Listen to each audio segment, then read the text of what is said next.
Could the way you feed your kids negatively impact them for years to come? Take a look. Every parent knows feeding your children can be challenging. Kids reject, refuse, even throw their food in protest. But a new body of research suggests that it is the way we feed them that will affect eating habits into adulthood. And some of the feeding styles that parents might commonly fall into are the food police, the hunger avoider, the comforter/rewarder. So which type are you?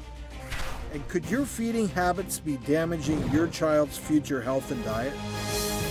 Dr. Dina Rose, the author of It's Not About the Broccoli. I love that title.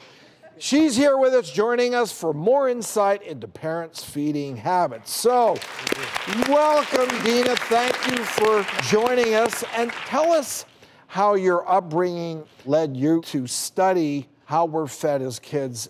Yeah, well, I grew up in a completely food-obsessed home because my mother was always battling her weight. She was always on one diet or another, sometimes successful, sometimes not so successful.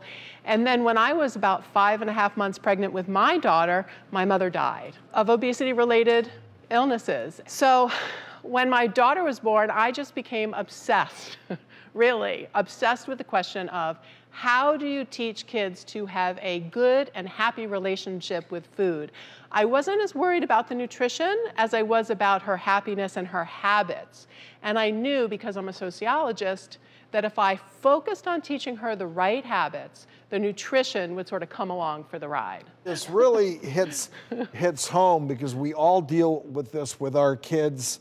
You know, are you feeding them right, and you want to do the right thing, and at the same time you want to love them and make them happy and see that smile on their face. It's a slippery slope. Yeah, and it's sort of terrifying, actually, when I saw those titles up there, because I was thinking, oh, I do that. Oh, I do that. I do that. I have an 8-year-old and I have a 10-year-old, and I feel like whatever I'm doing it wrong. So I do some of these elements. So I'd love to start out. I know the first thing you put out, yeah, those are my kids. Lovely family. Thank you. Yes. But the first topic I know, the first kind of label people have is the hunger avoider. So tell us about that and tell us that pattern. So I just want to start by saying we all sort of suffer from all of these types in different amounts. So if you see yourself in one of them, like, don't panic or freak out, right? We all are susceptible to them.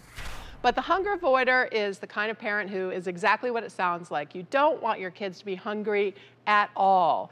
And for people who have sort of a minor case of being a hunger avoider, they might do something like feed their kids a snack 10 minutes before dinner, right, and ruin that whole dinner time because they don't want their kid to be hungry. But for parents who have a severe case of being hunger avoiders, they're going to feed their kids the child-friendly foods that their kids love, the foods they demand, and they end up narrowing their children's palette of foods because they feed the same things over and over and over. I have to say I'm a little bit of a hunger avoider. Yeah. I try my best not to keep it the same foods, but the way I knew that I really fit this pattern is that every single tote bag or purse I have has some gross Ziploc bag of like spoiled carrots or crackers or something in the bottom because I'm always carrying snacks. Gotcha. And so I think a lot of parents are really afraid of the idea of their kids being hungry at any point, and that's probably a habit we need to break. Oh, you know you're a hunger avoider if you'd rather give your kids a really junky snack than let them be hungry. But here's the thing. Sometimes kids use the words "I'm hungry" because they want to get that good snack, and they might not be that hungry. But if we feed them all the time, the second they say they're hungry, we're actually teaching them that you should never be hungry. So let's switch that around and start saying, oh, you're building a good appetite. That makes it a positive instead of a negative.